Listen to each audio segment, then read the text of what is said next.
If you are on a boat heading into Gloucester Harbour, a new beacon in the form of a mural is displayed on the old paint factory building at Ocean Alliance.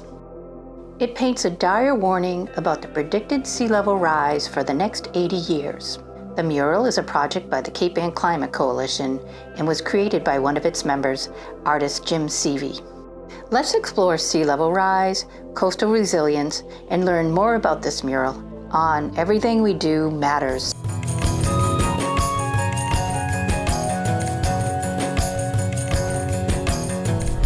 There are two reasons why global warming is producing sea level rise, one of which is that the water in the oceans is responding to the warming by expanding. The other reason is the ices are melting on the glaciers. Any ice overlying land, when it melts, will add to the ocean, and so will add to the ocean level. That's a little more than a foot per century on average, but near shorelines you can get a more magnified effect, and the paint factory illustrates that with the mural that has been installed on the paint factory. They're getting a greater amount of sea level rise. Climate groups and environmental organizations are working at a local level to help their communities prepare for the consequences of climate change. Coastal resiliency is really a top climate change issue for Cape Ann. We're an island. One of the most severe climate changes we're going to face is rising sea and storm surges. Storm surges will be more significant because they're erratic and they'll really demolish up a lot of property.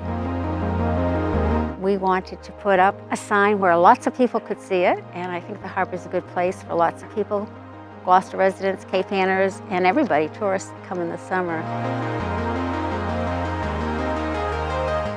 Cape Ann Climate Coalition reached out to Ocean Alliance, an international ocean science conservation group whose headquarters are in Gloucester, and asked if they could put a mural on one of their buildings. Ocean Alliance is actually a conservation science organization. We collect data so we can educate people and affect change. So when the Cape Ann Climate Coalition, gave me a call and said we're interested in this project, I thought it was a perfect fit. So we're a group that thrives on collaborations. When I grew up in Rockport on near Old Garden Beach, I would go down every day in the summer, build sand castles, boats, dams, the whole works. I'd spend all day on it, and the next day it would all be gone because of the tide.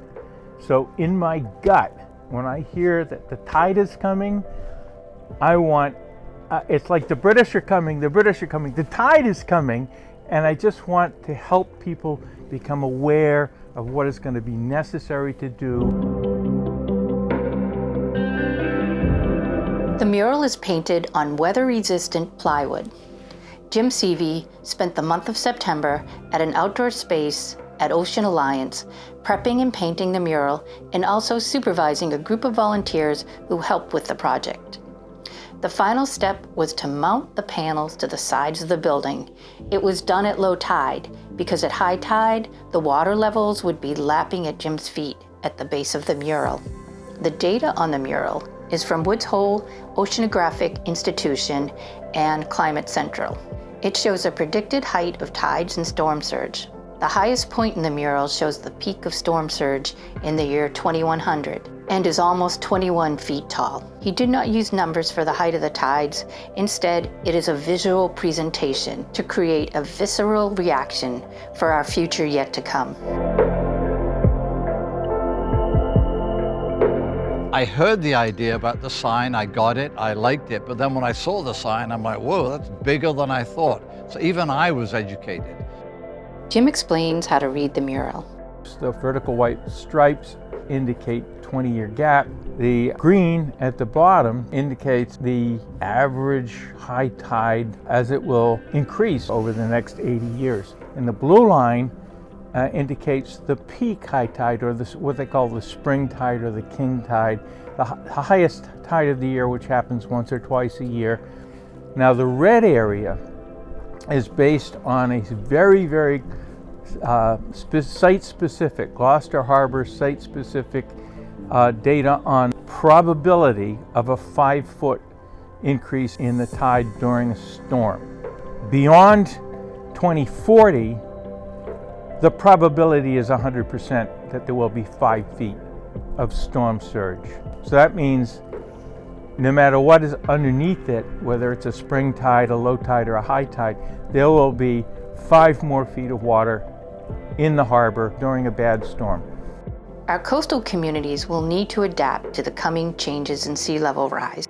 I hope everybody's reminded that climate change is here. Climate change is going to do a lot of damage, and we have to prepare ourselves.